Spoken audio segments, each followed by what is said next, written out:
Welcome everyone. I'm over here in the UK, so I can say good morning. You're most, I guess, in the UK, somewhere in Europe, but probably further afield. So good morning, good afternoon, good evening, wherever you are.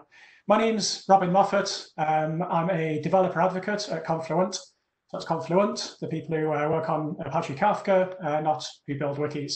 My background is in data and analytics and data warehousing and building systems around that. And I've been working with Kafka for the last few years now. I do lots of blogging, I do lots of talking. Even with lockdown, I've started doing a few YouTube videos. So you can go to those links at the bottom there and go and find out more about this stuff. I do lots of Twitters. My handle is on every single slide because I'm shameless like that. So if you enjoy the talk, if you have questions, if you have any feedback, then do send me a tweet and let me know. Today, I'd like to talk all about Apache Kafka. And Apache Kafka is this concept of an ecosystem and a platform. So this is not a deep dive into Apache Kafka and the nuts and bolts of all the kind of like individual pieces. This is a kind of like Kafka 101, if you like an overview of what is Kafka, what are the pieces that make it up, to hopefully set you up with a really solid foundation to understand what it is and how you can use it, and hopefully how it will benefit you in your projects. Kafka itself is built on this concept of events. So events are these fantastic things that are really, really useful because events comprise two specific things. Events are a notification that something has happened, and they're also a state that goes with that notification. So if you think about a lot of the data that you work with day to day in your systems, whatever it is you're building, whatever domain you work in, a lot of the data that you work with started life as an event. So people think of Kafka as like this streaming thing, and they'll have this mental idea of like, here is this stream of things, and then over there, the majority of the world is like this other just like static data. But if you stop and think about how that static data was born, it probably started life as an event.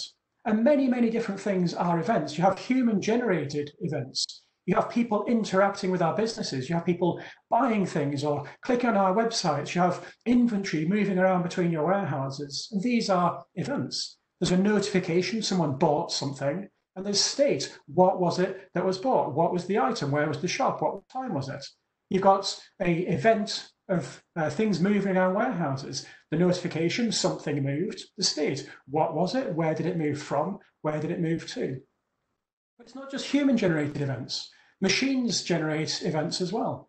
You have IoT devices with all the different readings being sent out. You have network switches and routers and firewalls, a huge number of events happening in those. And you also have the applications themselves that we're building. You write an application and you write some error handling code and you say, well, we're going to hit this thing here because there was a problem. That is an event. There was a problem. There's your notification. And then you've got the state. You've got the stack trace. Here's the particular problem we hit. Here's the error message. Here's the stack trace.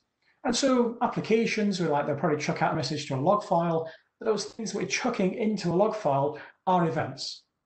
So events, if we stop and think about it, are pretty much everywhere. And there are a few exceptions, but most data that we work with starts life as an event. And then like the implementation detail of how we store it is how a lot of us then think about data. Oh, well, my data sits in a database. It's not an event. Well, it actually is. It's just you've decided to store it in a different way. You've like aggregated it up away from the events. But it started life as an event.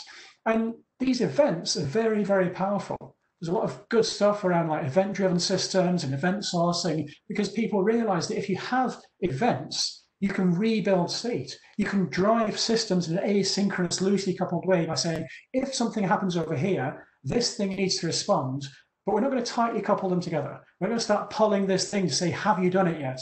We're going to do it the other way around. We're going to say, this thing happened, now other people can opt to know about it.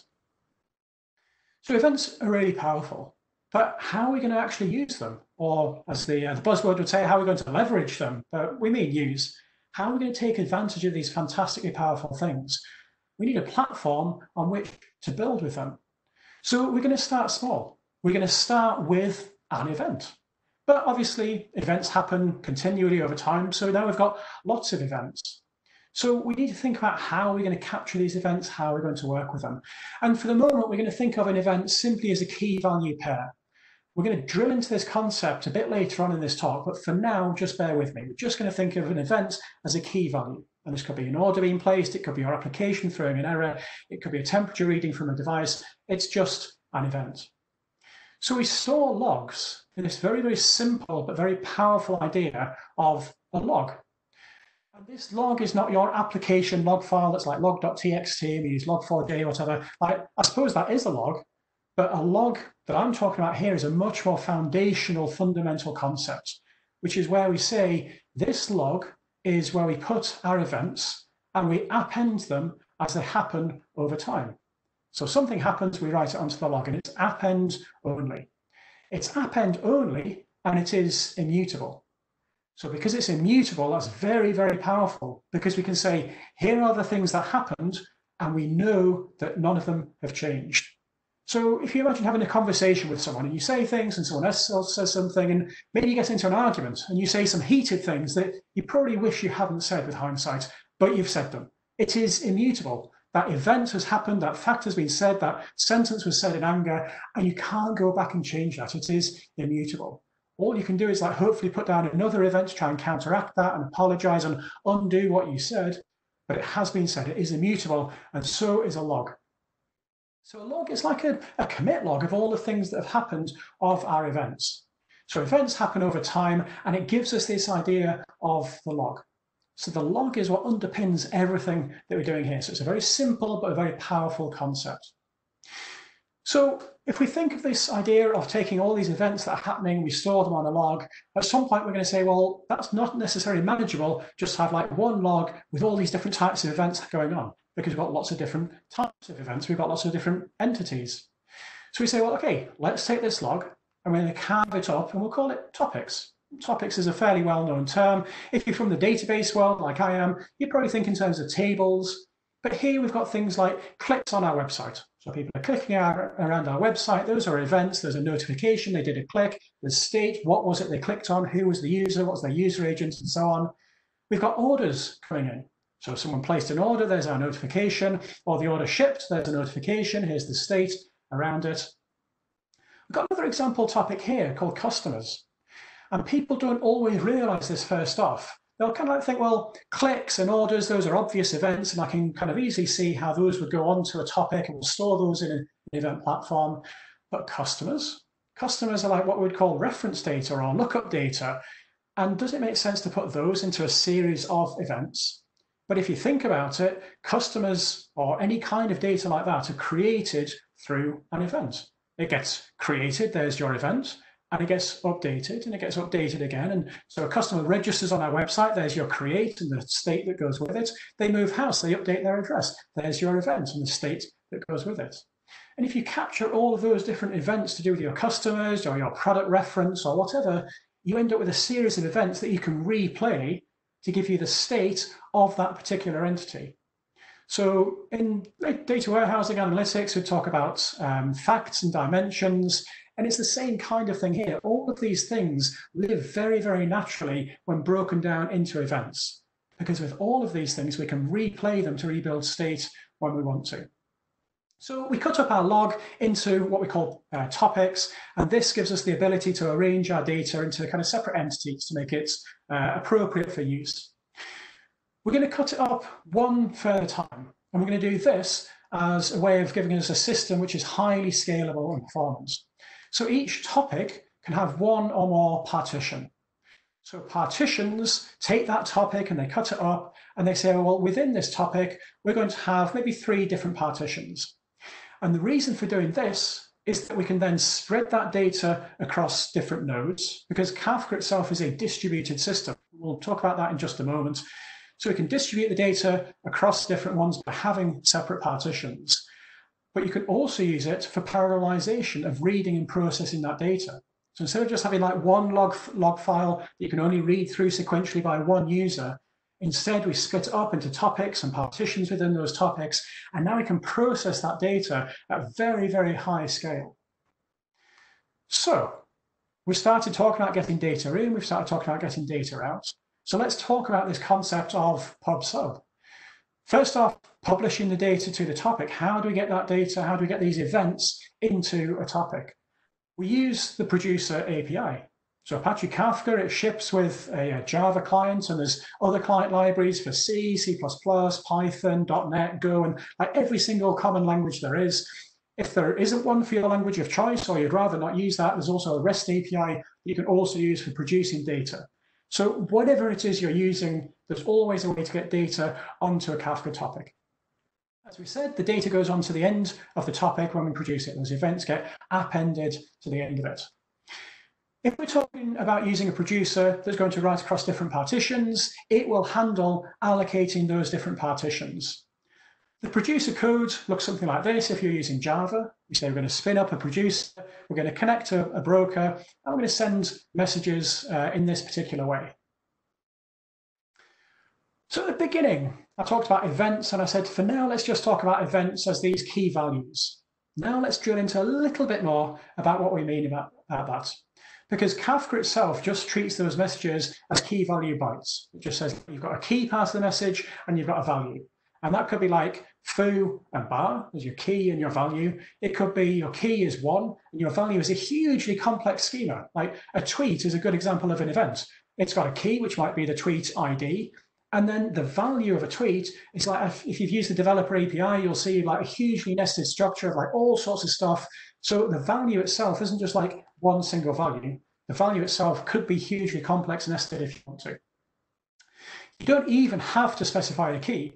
And if you don't specify a key, when we use the producer API, it will just round robin those messages evenly across however many partitions you've got in your topic.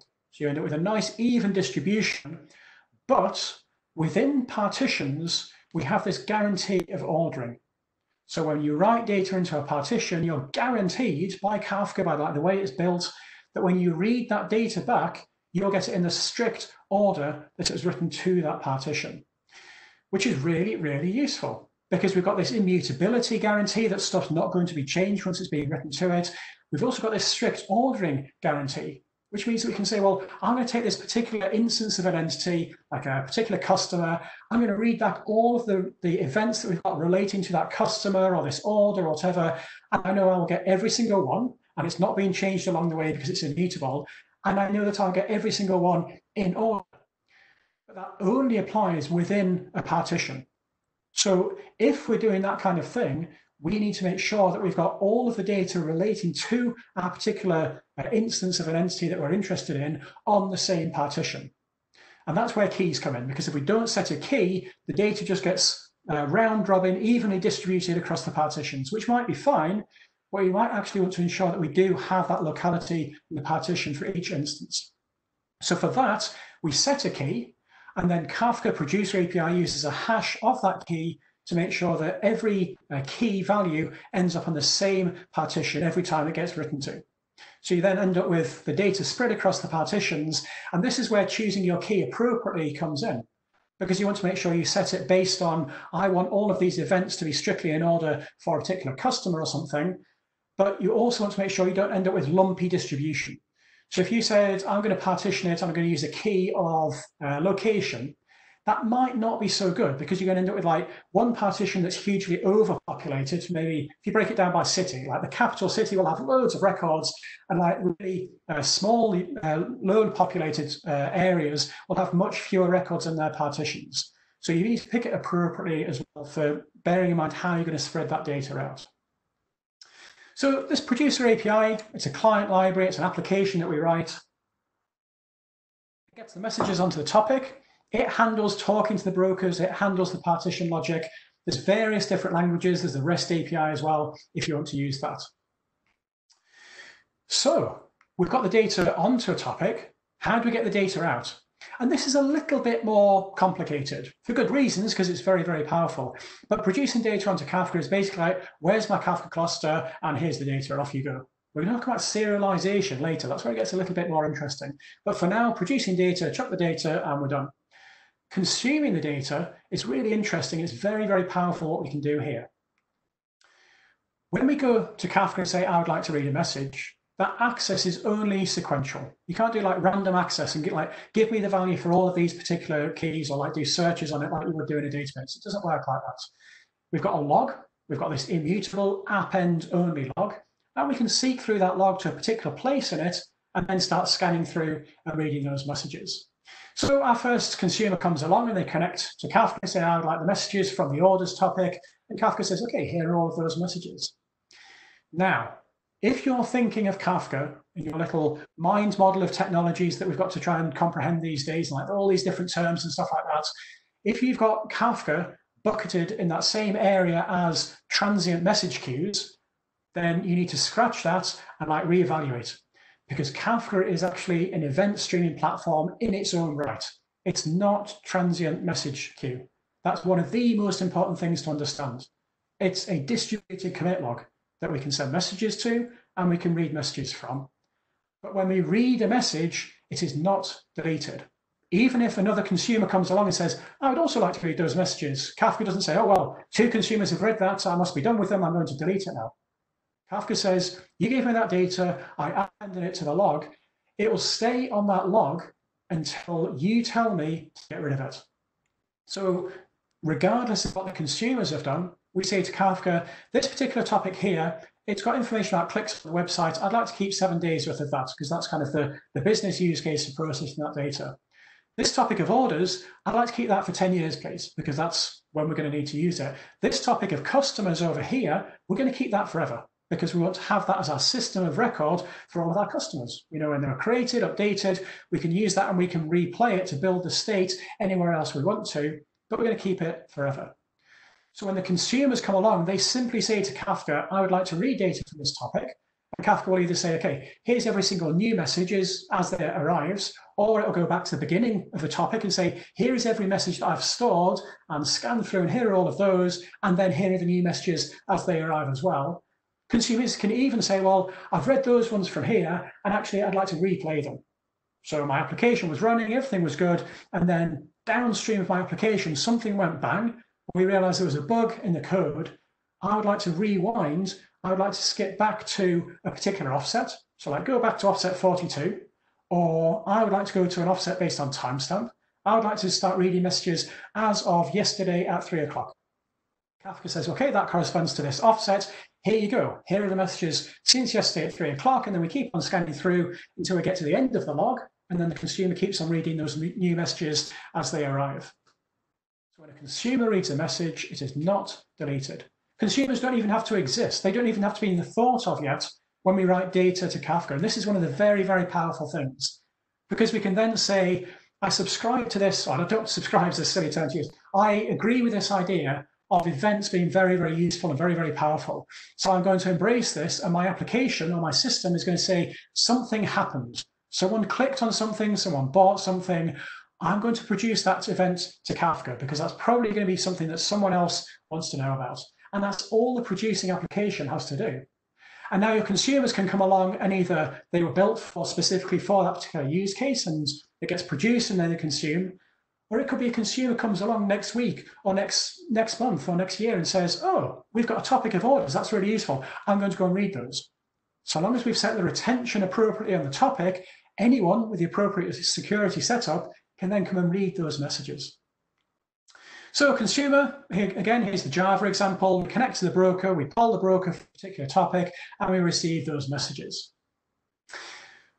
So a consumer will read data from the topic. It will read across multiple partitions if the topic is partitioned. We can have separate consumers, which are completely independent from each other. Again, it's worth pointing out, because Kafka is storing this data, if one consumer falls over and hasn't read some stuff, the other one is not affected. That data stays there as long as we've told it to retain it, and then it gets aged out. So other consumers aren't going to suffer if one of them has stopped. And in other systems, things would start to back up and you'd end up with these huge bottlenecks because one of them hadn't read the messages and the system couldn't cope with all these messages building up that had to be consumed. Kafka works completely differently from that. Kafka also lets you consume messages in parallel. And this is where the partitioning thing comes in. Because at the moment on the screen here, we've got 2 consumers, C1, C2, the blue one at the top, the green one at the bottom, separate, completely independent applications. Each one reads all of the data in the topic. What if we need to process that data faster than a single consumer can keep up with? So C1, the blue one at the top of the screen here, Maybe that's some kind of fraud processing thing that as orders get placed on this source topic, it needs to process them, it needs to score them, write them back onto a separate topic for another system to pick up and do something with. And we've got a single instance of that application, and it can't keep up with the throughput that we need to meet our SLA for this particular service that we've written. And we scale the machine and we put more CPUs in and give it more memory, and we still can't keep up. So you say, okay, well, let's scale it out. Let's add in additional instances of that consumer. So now we've still got two logical consumers. We've got C2 at the bottom, we've got C1 at the top, but C1 has got multiple physical instances of that consumer. And Kafka handles this for you. You simply say, here is another instance of my consumer, and Kafka's got this protocol as part of it. So a nice little slide here from my colleague Vic Gamov. The idea is you've got your consumers, they're little birds in the nest cheeping away. That nest forms what's called a consumer group. So a consumer group is this logical grouping of a set of instances of a consumer doing the same logical task. And then Kafka itself acts as mummy bird, and it's called the consumer group coordinator. It says, okay, you're an instance of this consumer group, you get data from this partition. You're another instance of a consumer within this consumer group, you get data from this partition. So you end up with the data allocated across based on the number of partitions that you've got, the number of consumers that you've got, and it will evenly distribute that work. So if we've got 4 partitions and we've got 4 consumers, then each consumer within that consumer group gets data from 1 partition. If we had 4 partitions and 2 consumers within the consumer group, each consumer would get 2 partitions. And Kafka understands that you've got these processes running within that consumer group. It'll keep an eye on them. And if you lose one of them, then it'll say, okay, well, we've now got a partition that's not being consumed, it's not being read from, and we don't want to do that because we've got guarantees in place that all of this data is going to get read. So then we say, well, okay, one of the other consumers will get allocated work from that partition. So Kafka does all of the heavy lifting here for you that within your application you may have to do otherwise. You start writing like, how do I manage scaling the consumption of this workload and all of these tricky things. You simply say, here's my consumer, it's part of this consumer group. Kafka says, okay, you get this, you get that. So the consumer API, very, very powerful, a little bit more complicated than the producer API. It's still a client application. It reads the messages from the topics. It lets you scale your work horizontally. You just add in additional consumers, and again, different libraries as well. We need somewhere to store all of this data, and we're going to store it on brokers. So far we've been very, very abstract. We've talked about logs and events as like these key value things. Now we're getting into the nitty gritty of like, well, where's this stuff even live? Like, I'm going to go and try this out. It sounds brilliant, but where does it even live? What process do I need to run? Kafka itself has a broker process. That's like a JVM process that you spin up and you can see on your machine. So the Kafka broker is where this actually all happens. And it's a distributed system. You can run a single instance of it if you want, but that's not really distributed, it's not really scalable, it's not really fault tolerant. So a typical production deployment will start off with a minimum of 3 brokers. And each broker will contain some of the data, which is why we partition it, because we can then spread it out across those different brokers. You don't have to partition it, but then you'll see from the previous example, you're not going to be able to scale very far with it. So each holds some of the data. We've got 4 partitions. Those partitions are going to get spread across each broker. And in standard distributed systems fashion, we're going to hold redundant copies of that data too. So we've got the leader partition exists on the different brokers, and then you've got follower copies of that partition data, all for redundancy, spread across the brokers as well. So here we've got 3 brokers. We've got a kind of like replication factor of 3, so it exists on 3 different brokers. If you had 7 brokers, you would have some without data from some of those partitions. It just means that you've got that room to scale if you want to. And if you have other topics, then their data will be spread out across them. So the example here is a single topic with 4 partitions spread across those 3 brokers. And if you lose a broker, if things go bang or someone unplugs it from the wall or something like that, because we have redundant copies of the data, one of the remaining brokers can step up and say, well, that's fine. I will take over leader responsibilities for this particular partition. So it's very, very powerful. It means that you can scale out as you need to, and you have this built-in redundancy and failover provided by default. So let's actually have a look at this in practice. I'm going to show you a very simple demo, and then we're going to go and talk out more advanced things that you can do with it. So the example I'm going to show you here, all the slides, I should have said, all of the slides and stuff, they'll be online. Follow my Twitter, I'll be tweeting them, or I'll put them on the Slack channel afterwards as well. But all the demos are online as well. So you can actually go and try this out for yourself. It's just based around Docker and Docker Compose. So there's a cheat sheet, which is when I keep on looking down like that, that's what I'm looking at. And you can follow the demo through and try it out. So the first thing that we're going to do is we're going to spin up a producer. And here I'm using a command line interface called Kafka Cat. I'm more of a kind of like data engineering type person than like a full-on coder. So I tend to kind of like the command line instead of writing applications. But if you prefer using Java or something like that, you could go and imagine your Java code here or Python or whatever. It's a producer API. Okay, so it's a tool called Kafka Cat. It's going to connect to Kafka Broker, and we're going to produce messages to this topic called test. So we hit enter, and then we worry because it's a live demo and nothing's happening. But it's a producer. It's saying, well, give me some data to produce. So I've said here -k : because we're going to use colon as the separator between keys and values.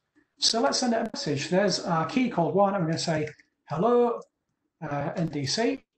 And we've sent 2 messages to Kafka.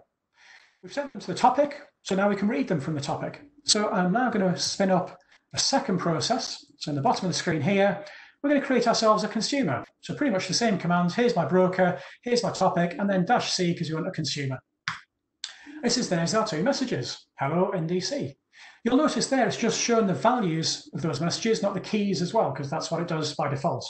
And if we say send some more messages, so like, I wish I was in Oslo, you can see those messages coming across. As we send them to the producer, they get consumed. They get consumed, but they don't get deleted. Super important point, and the reason I labor it, like if you're familiar with Kafka, apologies for going on about it. If you're not familiar with Kafka, it's a really, really important point to get. So I'm going to keep on laboring that point. Because we've consumed the messages does not mean anything to do with when they're going to get deleted from the topic. They're completely decoupled concepts. They'll stay on the topic for as long as we've told Kafka to keep the data on that topic for. So we can read the data again. So in the bottom right of the screen here, again, we use Kafka Cat. We're going to use a consumer. And this time we're going to use this here, which basically says format the data as it comes out.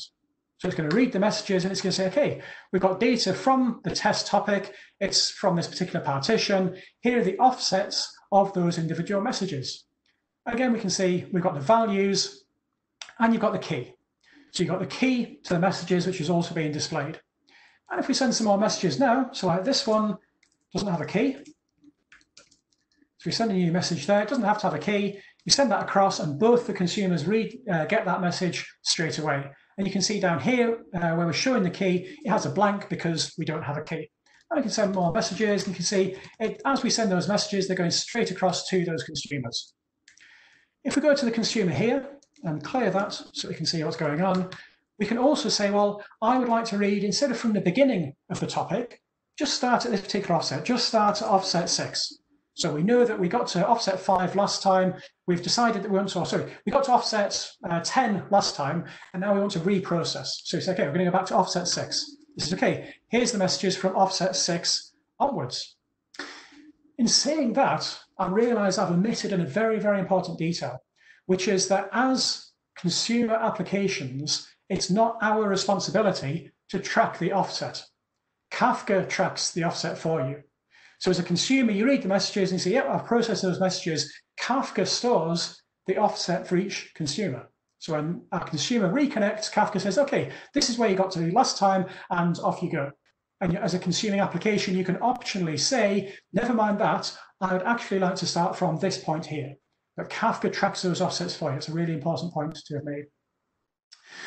We've got the producer, we're sending nonsense over to a topic, we're reading nonsense from that topic. It's just key value bytes, remember? So I could send some JSON over here. So you can say, like, here's this message. I'm going to type in some JSON. It's like the most simple JSON message in the world. So we send that over. You can see you've got the value picked up down here. Over on the right-hand side, you've got the key value, but we're just sending bytes to the Kafka topic. Because actually we need to think about serialization, and we're going to talk about that in just a moment. What we're going to talk about next, though, is now that we've got this concept of a producer and consumer, what are we going to build with this? and what are the things that we're not going to build with it. So let's head back to the slides. So I can see a few questions coming in, and that's brilliant. If I get a chance at the end, I will take the questions from here. If you want to, I would suggest copy and paste them into the Slack channel, because then I can answer asynchronously, as all good systems should, and I can actually go through those and make sure I get to them. As I say, if we get time, I'll do them on WebEx as well. But feel free to put them onto the Slack. I'm off on the Slack if you want to tag me, but I'm track 7 room as well, so we can do them there. So that was the brief demo. As I say, the code is online. I'll share the link to that afterwards. Produce data, consume data multiple times, consume data, reconsume data. That's what Kafka lets you do. And it's all pretty good. It's a very, very powerful, it's a very scalable system, but we've only just really got started. Or to put it another way, I've not even finished yet. Because the data that we're getting in and the data that we're getting out, you start to see the same kind of patterns that people adopt and want to do with this. Because they say, I've got a Kafka. I've heard this Kafka thing is good. I'm going to Kafka all the things. And now that I've got this Kafka, I would like to Kafka lots of things. I would like to get some data from my database into Kafka because I want to drive an application with it. Or I've got data in my Kafka and I would like to push that down somewhere else. I'd like to send it to S3. I would like to say, Kafka stores my data for me. As well as sending it to S3, I'd also like to send it to HDFS or to any number of other places. Or someone says, well, you know that kind of like big, ball, hairy monolith that we've got that's underpinned by a database? We need to replace that. It's kind of like, it kind of sucks, and it's like it's old, or it was written by someone else, and we didn't change it because it's all like this messy thing. We'd like to move, or we'd like to evolve to a much more flexible architecture. We're going to go to the microservices route, and we would like to take what's happening in that existing application and use it to drive our new application. We're not going to go big bang, because we know how those kind of projects usually end up. We'd simply like to say when stuff happens in our existing application, we would like to use those events to drive our new one. And if you think about events and what they are, events actually live in databases as well. So we've got our existing monolith and it's using a database. So it's an e-commerce system. Every time someone creates an order or updates a customer or does something, it writes it to the database. And in the database, we've got order tables and customer table, all this kind of stuff. But a database itself is built on a append-only distributed, append-only commit log, distributed maybe. But we can take those events that happen in the database and we can capture them and we can stream them into Kafka. And because we can stream them into Kafka, we can build new applications driven by events in Kafka, populated by stuff happening in the database. And now we can start to chip away at what's happening in our existing application. We can say, well, when this new order gets created, we're going to run some order processing, like a fraud detection thing or something over in our new application, driven by those events from the source one. Start to migrate over time bits and pieces of functionality whilst the existing one is still running. But whatever it's we're building, whether we're starting to migrate things, whether we're building pipelines from like databases to S3 or whatever, we're going to have to get data between these systems. We're going to have to get data from the database into Kafka, from Kafka to S3. And people will probably say, well, we've got a producer API. We've got a consumer API. I shall write myself a program. And I will go to the database and I will pull the database and I'll kind of like pull those messages in. And then I realize I can't keep up with a single instance doing it. So I'll have to scale out. I'll have to work out how I distribute that workload across having scaled it out. And I've solved that. And now I need to make sure if one of them dies, another one can pick up because it's tracked where it's got to and track the offsets. And then we also want to use the same thing to be able to pull in data from other sources like message queues or flat files. And we also want to push data down to target systems. So why don't we make this thing kind of like modular, and we can kind of like, we can make a framework. And we can say to the business, like, we're going to solve all your problems, we're going to build a framework. And this sounds like a lot of fun to do, but it's a trap. Because building frameworks is a whole bunch of fun, but it doesn't differentiate our business from any other. Just because we've learned how to write data from Kafka to S3, that's what everyone's doing. That's us being able to do that doesn't bring us forward beyond the competition. And also, sorry to say, it's a lot of fun to build these frameworks, but the fun has been had for you.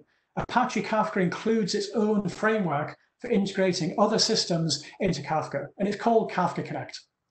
So Kafka Connect is the integration API, if you like, for Apache Kafka. And it lets you stream data from systems into Kafka, from Kafka down to other systems.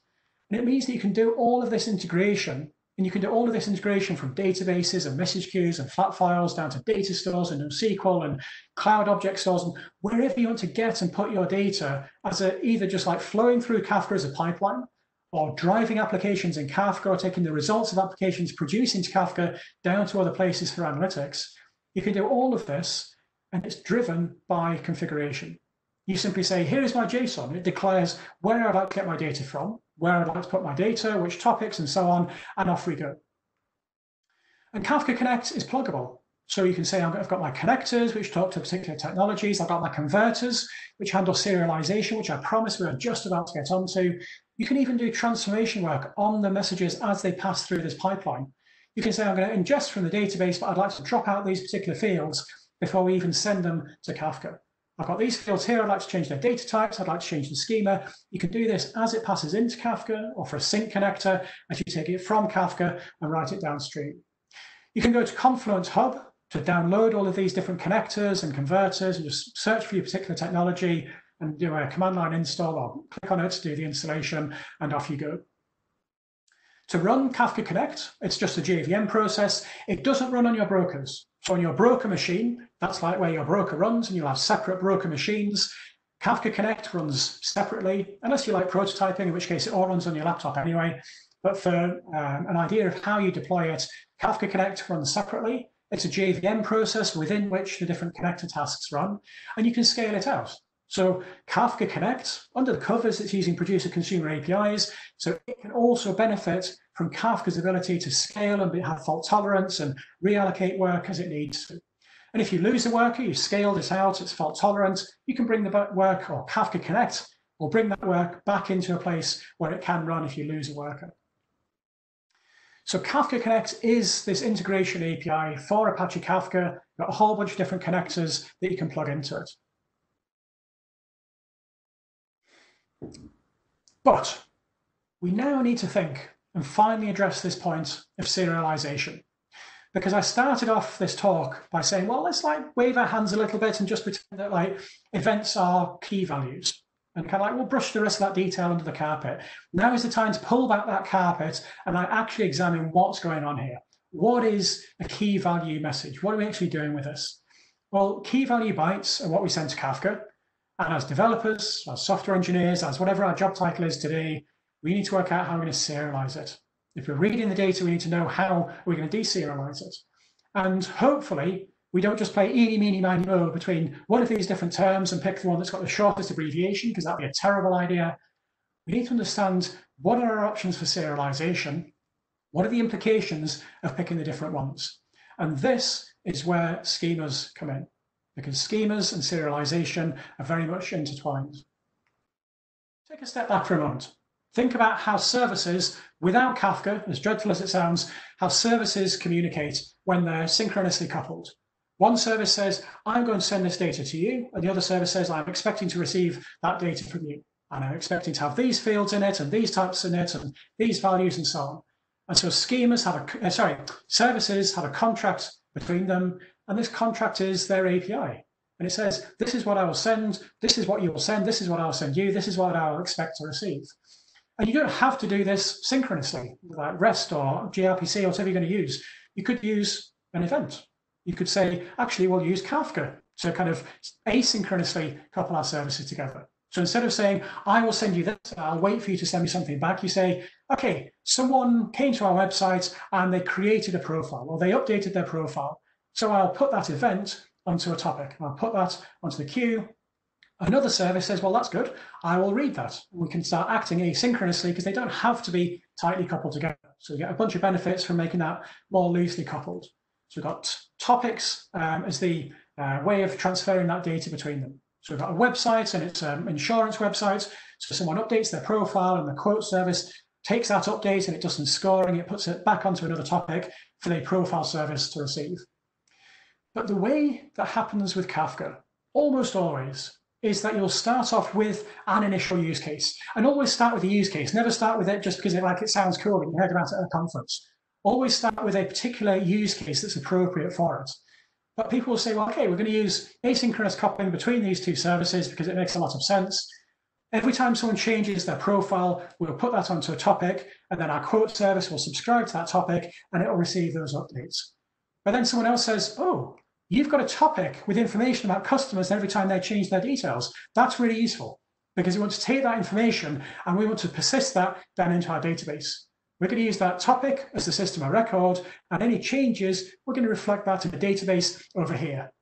And we're going to take that and we're going to do some stream processing on it over there.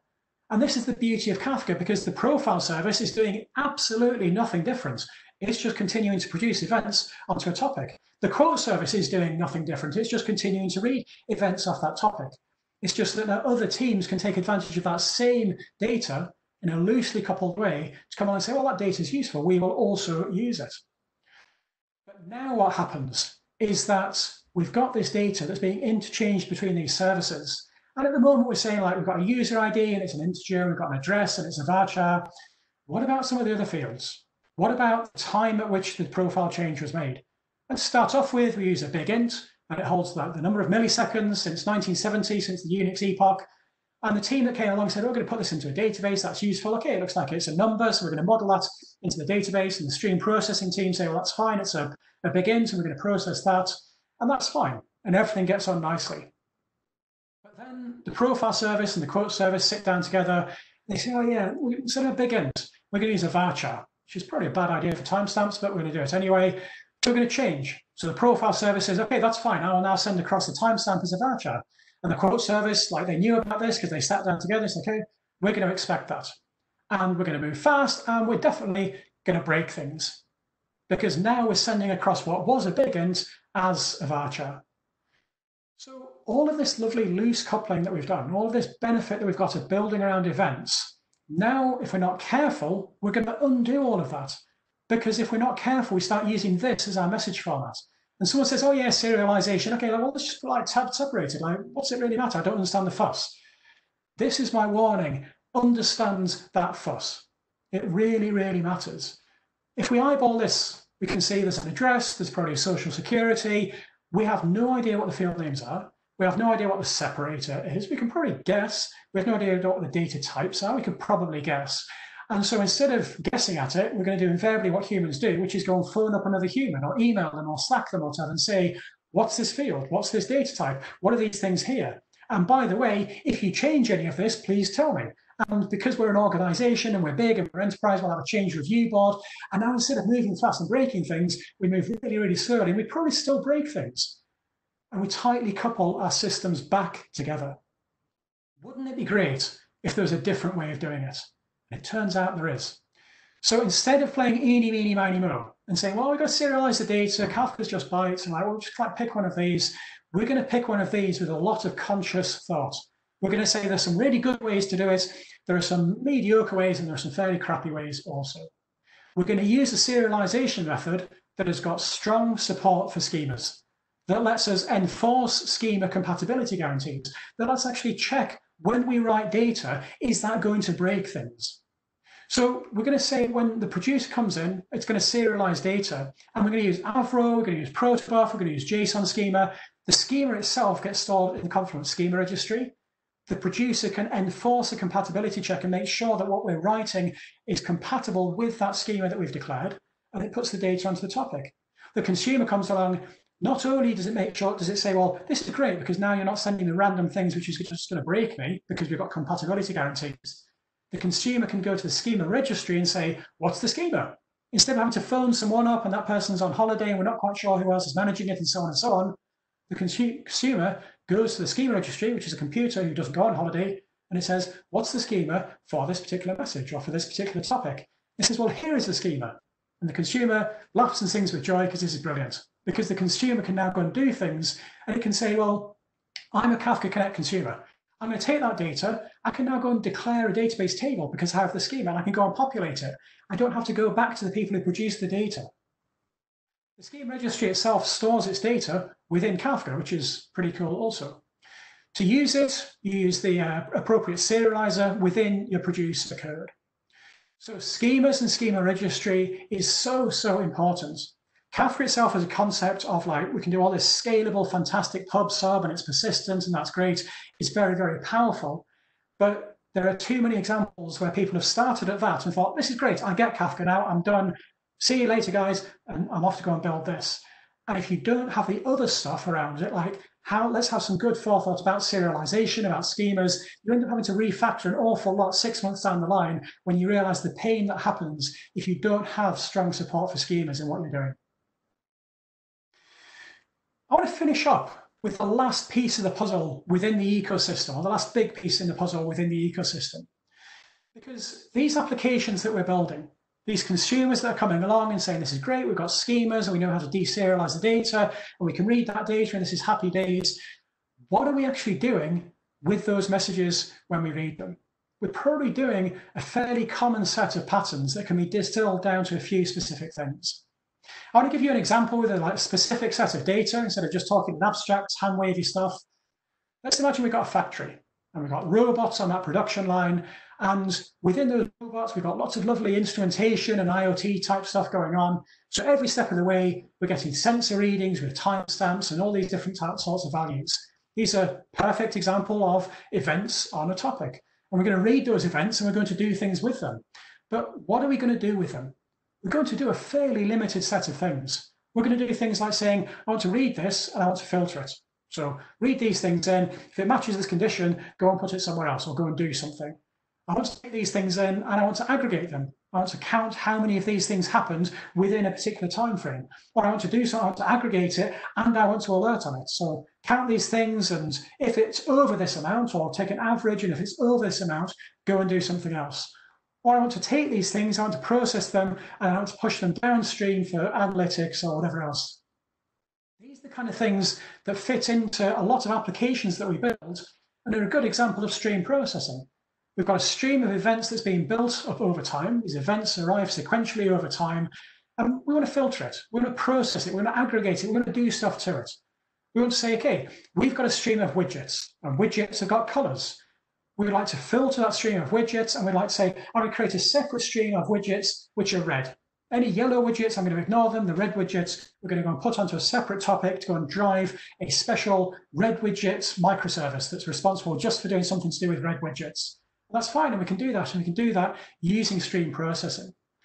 There's different ways to do this, and within Apache Kafka, you have a stream processing library called Kafka Streams.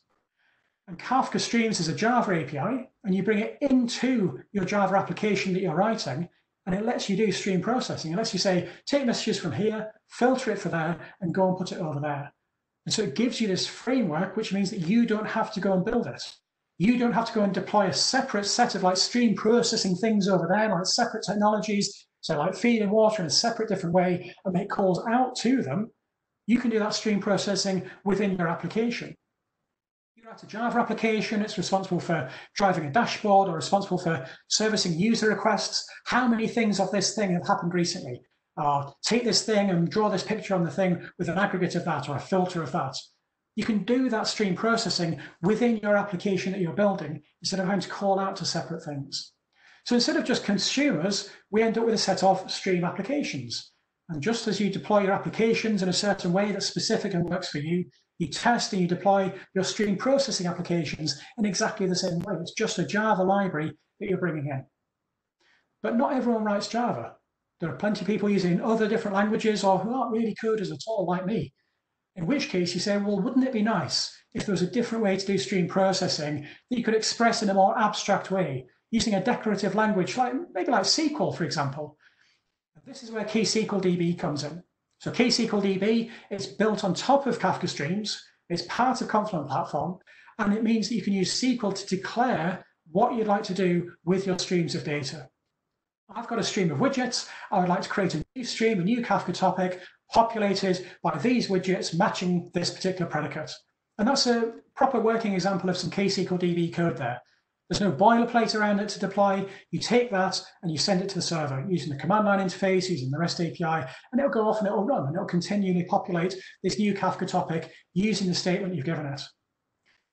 So if we apply this to the examples that I showed you earlier, some of the patterns of what we want to do with data, we can say, well, I would like to filter this particular stream. I would like to know about widgets that fall over a certain weight category. So we say, well, select everything from this stream where the weight is over 120. So I'd like to do some counting. I would like to know how many widgets we processed by production line over time. So we'll select count from here. I would like to take an average of this, and we're going to apply an alert on it. We're going to have a having clause on there. So you can do all of these things using ksqlDB. And using ksqlDB, you can also take messages from a stream and push them down somewhere else using Kafka Connect. So you've got this stream of data coming in, filter it and process it and join it if you want to, and then go and put it into S3 or into Elasticsearch or HDFS or Snowflake or any other of the numerous places that Kafka Connect integrates with. So these are examples using ksqlDB. You can do the exact conceptual thing using Kafka Streams, but you have to write it using Java, which will totally suit some people. It won't suit others, which is why you have the choice. So I'm going to skip ahead a couple of slides, and I would like to show you an example of this in action before we wrap up. So let's get through to my appropriate demo slide, and then we're going to have a look at the demo. So in this bit of the demo, we're going to take some data again. I'm going to use Kafka Cat, and this time we're using Kafka Cat to act as a consumer against a different topic. So this topic, it's got a much more sensible set of data in. We've got, instead of just like random ASDFs hitting on the keyboard, we've got a schema. We've got users, and we've got information about stock trades. So a buy or a sell and a particular symbol in an account and so on. Very common set of data, very common stream of data. And now we want to do something with it. We want to say, I would like to take that and I would like to filter it for a particular symbol. And I would like to know how many transactions have been made for that particular symbol in every 15-minute window. So we're going to break it down like that. So we look at this and you say, well, I've got my stream of data, I've got a consumer, I can pull in all those messages, and now I guess I need to start writing some codes to kind of like work out how to do that. And we're talking about how many within a 15-minute window, so I have to have some kind of persistent store to hold that stateful aggregation, and what happens if my application crashes? How do I rebuild that state and stuff? This is where stream processing comes in. So I'm going to show you ksqlDB. You can do the exact same thing in Kafka Streams if you want to. So let's cancel that, and let's bring up a ksqlDB prompt. So this is ksqlDB command line interface. There's also a REST API. There's a graphical API as well. Sorry, a graphical user interface, if you'd rather. The first thing we're going to do is we're going to create a stream on top of this particular topic. So create stream against the Kafka topic called trades. The value format is Avro. Why are we using Avro? Why is that such a good thing? Because when we create a stream is just a Kafka topic with a schema. Where's our schema? Well, our schema is here. We say describe trades. It says there's your schema. Where did that schema come from? The schema came from the schema registry. This is a perfect example of why schemas are so very useful. Because as a developer, as a consumer, I can now take data from that topic. I don't even know who was writing it. I don't have to go and speak to them. I can say, I've got data on that topic. I've been granted permission to read from it. I can deserialize it. I have the schema. I can now start being productive. I've not had to go and speak to anyone and say, well, where's the wiki with this reference on and blah, blah, blah, blah.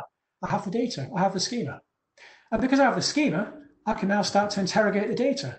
I can project columns. I can apply predicates, select everything from this particular stream where this predicate is met. It says, well, here are those particular trades coming through for that particular symbol. And I could take that and I could say, okay, I'm going to push that onto a new topic. Do this, say, create stream foo as. This is okay, I've created that stream, and that's now populating it with the results of that select statement. And a stream is just a topic under the covers with a schema.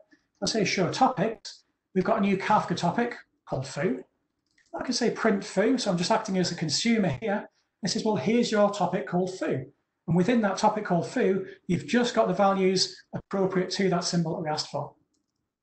But we also want to aggregate it. We want to say, show me the values for that just particular symbol aggregated up over time. How many trades have there been? What was the average value? And so on. So now we say, we're going to create a table. Streams and tables in ksqlDB and Kafka Streams, separate concept. I can explain it another time or go and look at one of my other talks. I'm going to say we're going to create this particular table. It's going to hold an aggregate. The side is whether it was a buy or sell. How many trades? What's the total value? What was the average? Broken down by a window of every 15 minutes, a tumbling window. And you have session windows and hopping windows as well if you want to. Where the symbol is this, group by the side. We've done that. Now we can say, go and tell me about this particular table. So describe that table. It says, here's your table. Here's the schema for it. If we say show topics, we've now got a topic with that data in. And we can also take that data So let's actually just check the data out first. So we're going to say select star from this table. It says, I've already did that. So we do that. So now it says for each time window, and it's using the epoch time for the start and the end here. Here is the total number of trades. Here's the average quantity of the trade. Here's the total value broken down by time window. So we've got an aggregate there stored within ksqlDB. If I had the REST API to hand, I could actually do a query against that, a key value lookup against, for this particular symbol, what's the current number of units that have been sold. Just do a key value lookup like that. But I can also take that, and I can say I'm going to push that down into somewhere like Elasticsearch. So here's where Kafka Connect comes in. Instead of having to write a bunch of code saying, here's a topic, and I'll write some code using the consumer API and the Elasticsearch API, I'm going to push it down to there. I'm going to take that, I'm going to push it down to here. I'm going to say show connectors and make sure that it's running. It says, yep, it's running. So it means we can head over to, we're going to use Kibana here as the front end onto Elasticsearch. We're going to say, have we got any data in the indexes, in the indices? It says, yes, you have. So we're going to create an index pattern. It says, let's do that. We're going to take the data from this particular index. So if you're not familiar with Elasticsearch, it's like a document JSON store. Very, very useful. You can use it for analytics, you can use it for search, and Kibana is a very nice front end that goes on top of it. Because then once we've declared that data, we can say, well, show me the data that you've got in that index. And if we close that, we can say, refresh it every second, show me data for the last hour. So now we can see for each time window, so starting at 10:45, so this is British summertime. So this is an hour back from Oslo, this is an hour forward of UTC. You can see each time window with the appropriate aggregate in it. And if you stare closely at the screen for this one here, the 11:30 one, you'll see those values change. It's refreshing every second, and the data's coming in. ksqlDB is taking that stream of data from Kafka, it's applying that aggregation and pushing the results of the aggregation down to Elasticsearch. And it's doing so with an idempotent key, so it just updates it in place. It's a very, very quick, simple example of what you can do using streams of data, starting off with simple key value bytes, applying a schema to it, taking it, processing it, filtering it, aggregating it. You could do stateful lookups against key values. You can push it down into other systems to use that data where you want to. So let me finish off. I want to quick recap, and then I'll give you some resources as well to go and play with this some more. We'll do questions if time allows, otherwise we'll take it all over to Slack. So we started off with this humble little event. These things that happen all around us, driving our businesses, driving our systems. We said, well, let's just for now call it key value bytes, because that's what things are at the heart. We're going to store them in this log. It's an append only distributed commit log. We can't go back and change things. Within topic partitions, they're strictly ordered, which is fantastic. We're going to take this concept of the log and we're going to build around it. We're going to give people ways of getting data in and out with the produce from consumer APIs. We've got Kafka Connect, part of Apache Kafka. We've got Kafka Streams, part of Apache Kafka.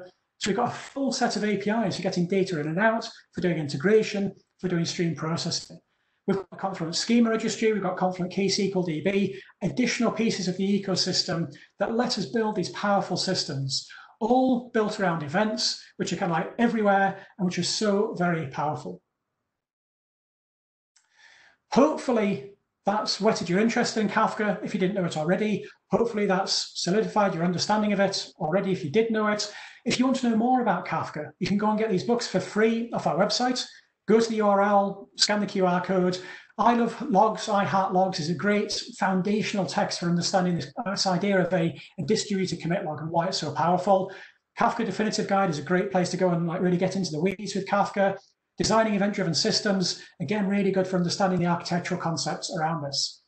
Hopefully, you want to go and try it out. You can use the demo code that I'm going to share afterwards. You can also go and use Confluent Cloud. So this is the only small little vendor pitch within this. Confluent Cloud, manage Kafka, manage ksqlDB, manage Kafka Connect and stuff like that. You get $50 off your bill when you sign up. There's a code there that you can also use for an additional $60. There's small print at the bottom there. Scan the code, go to the URL. Again, I'll post the links afterwards. Back to the useful stuff, or sorry, it's all useful. Back to the non-pitchy stuff. Developer.confluent.io is a big set of resources for learning Kafka. So there's blogs, there's tutorials, there's podcasts, there's videos. The community hangs out on Slack. So Confluent community Slack group, go and join it there. There's a ton of different channels for all sorts of areas of Kafka and Confluent platform. I'm off on there. There's a ton of people, both Confluent engineers, a huge number of the community, extremely helpful and welcoming as well. So with that, thank you very, very much for your time. These online conferences turned out they're kind of pretty good after all. So I'm very grateful to NDC for inviting me to speak. I'll head over, I'm at time now, so I won't eat into the next speaker's time, but I'll head over to Slack now, and we can chat to your heart's content all about Kafka. If you want to hit me up on Twitter instead, I'm @armoff. I'll tweet links to the slides, I'll put links to the slides also in Slack. So thank you very much everyone for your time.